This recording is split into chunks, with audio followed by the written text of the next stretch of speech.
तो मेरा नाम राशिद ज़हीर है और आप देख रहे हैं ऑनलाइन न्यूज़ इंडिया का। आपको खबर बड़ी बता रहा हूँ। एनडीटीवी रवीश कुमार पूरा देश जानता, पूरी दुनिया जानती है कि ऐसे पत्रकार जो अपनी बात को और देश के जुड़े हुए हर मुद्दे को बड़ी साफ गोई से रखते हैं, वो भी कुछ खतरे में आ गए, लोगों का ऐसा कहना है। एनडीटीवी के अंदर प्रधानमंत्री जी के दोस्त जो हैं गौतम अडानी, उन्होंने एक बड़ी हिस्सेदारी खरीद ली है। अब गोया के एनडीटीवी के अंदर भी वो धार रहेगी खबरें बताने की जो पहले थी या नहीं, इस पर लोगों ने सवाल उठाया।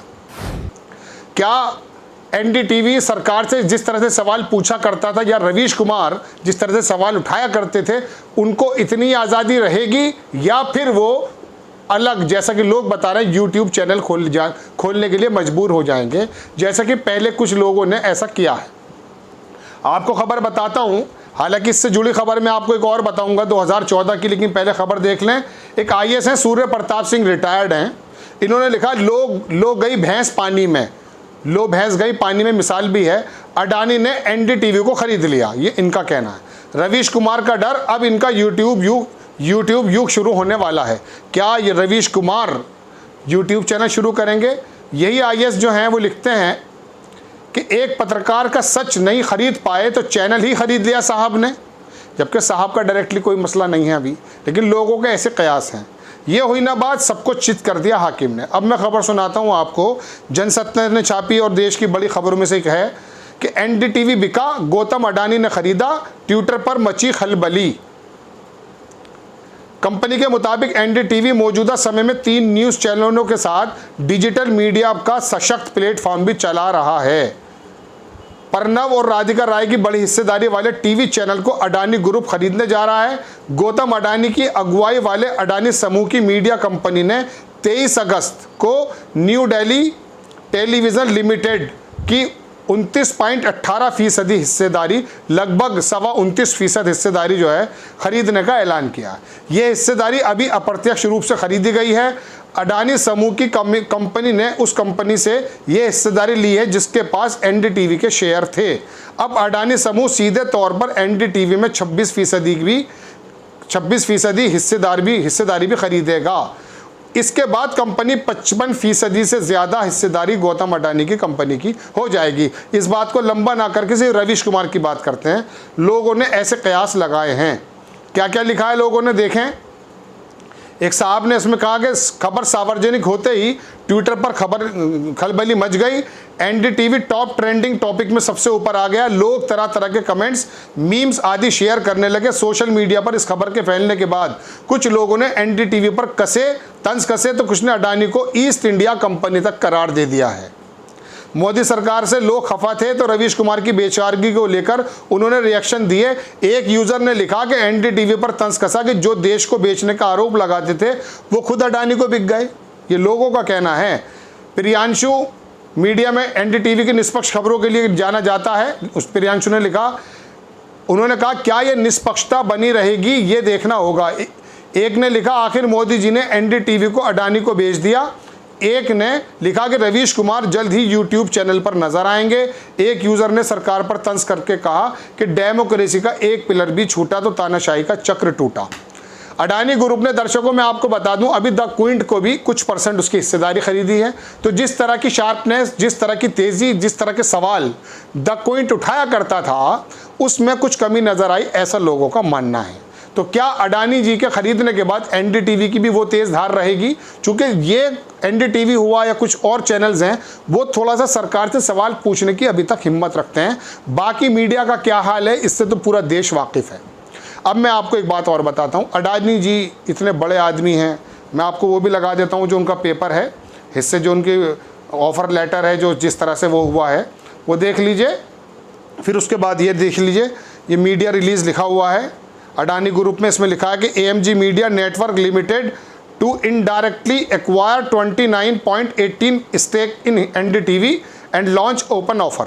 ये लेटर है, जो कुछ कहते हैं लोग के भी बिका नहीं बिका, उनके लिए एक जवाब है। चलिए खैर, अब साहब मैं आपको बता देता हूँ कि 2014 में भी ऐसी कोई घटना हुई थी। प्रधानमंत्री जी की शपथ लेने की घटना को नहीं कह रहा हूँ, वो तो एक न्यायिक प्रक्रिया, लोकतांत्रिक प्रक्रिया के अनुरूप हुआ था। लेकिन जैसे ही मई में प्रधानमंत्री 2014 में लगभग गालिबन मई का महीना था, 30 मई शायद, उसमें शपथ ली, उसके 1, 1.5, 2, 2.5, 3 महीने बाद, एग्जैक्ट डेट मुझे याद नहीं है, एक बड़ा फेर बदल और हुआ था। चैनल 18 खरीदा गया था मुकेश अंबानी के माध्यम से। चैनल 18 को बनाया किसने था? शुरुआत में राघव बहल, जिनका द क्विंट है अभी। चैनल 18 खरीदा गया, जी न्यूज़ के जो मालिक थे उनको राज्यसभा में भेजा गया। आज तक के क्या हाल थे ये भी आपको मालूम हुआ। और तमाम चैनल्स जो हैं फिर वो सरकार के बारे में वो पॉजिटिव खबरें करने लगे और जो बुनियादी सवाल हैं वो नहीं हुआ। न्यूज़ लॉन्ड्री करके एक वेबसाइट है, मैंने आपको बताया था, उसने कहा कि 80-85% तो मोदी जी का गुणगान किया गया है, कोई सवाल करने की हिम्मत नहीं करता है। हमारे बड़े बड़े न्यूज़ चैनल के जो शाम को प्रोग्राम्स होते हैं उसमें ये डिस्कशन कम होता है कि हमारे रोज़गार के जो मौके हैं, चांसेस हैं, अपॉर्चुनिटीज़ हैं, वो कैसे खुलें, इस बारे में ज़्यादा जिक्र नहीं होता है। जिक्र इस बात का होता है दर्शकों कि आप जो हैं वहाँ पर जो है बनारस के अंदर निकला है फव्वारा, क्या है, शिवलिंग है, क्या है, मौलाना और तमाम इन लोगों की हवा आई हुई है, वो बैठ जाते हैं और वो 1-1.5 घंटा आपको मनोरंजन भी कराते हैं। देश की बुनियादी बातों से उनका ज़्यादा सरोकार नहीं होता। NDTV के बारे में ऐसा था। रवीश कुमार लगातार अपना प्रोग्राम कर रहे थे, यही वजह मैग्सेसे अवार्ड उनको मिला।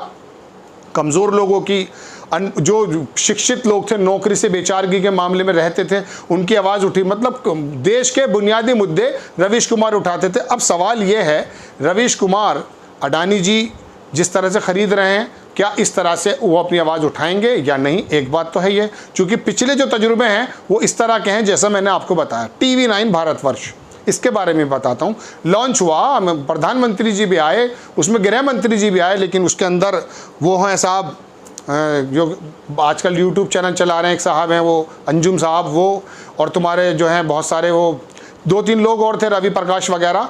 ये 3-4 लोग थे जिन्होंने लगा था कि हाँ वाकई निष्पक्ष मीडिया होगा, लेकिन उनको निकाल दिया गया या वो किसी कारणवश निकले। तो इस तरह से लोग बाहर निकलते चले गए हैं और वो भी चैनल जिसकी उम्मीद की जा रही थी वो भी किस तरह की खबरें दिखा रहा है आप देखते हैं। सवाल यह है कि रवीश कुमार NDTV उस तरह की खबरें दिखा पाएगा अब या नहीं। दूसरी बात यह है कि थोड़ी बात तो होना ही चाहिए था। चौथा पिलर कहा जाता है, आपके पास बुनियादी बातें, देश की बुनियादी बातें आपके सामने रखने की जिम्मेदारी होती है, लेकिन अधिकतर मीडिया क्या कर रहा है ये आप भली भांति वाकिफ़ हैं। अब रवीश कुमार के ऊपर यही बात लोग कह रहे हैं कि क्या वो अपने YouTube चैनल चलाएंगे, क्या वो अपनी उस तरह से निष्पक्षता से बात रख पाएंगे, चूँकि अडानी जी खरीद चुके हैं और अडानी जी का भी लोग ऐसा कहते हैं। किस तरह से उनका कारोबार फल फूल रहा है, 2014 में उनके हालात क्या थे, आज वो दुनिया में 4थे नंबर का अमीर बन गए हैं।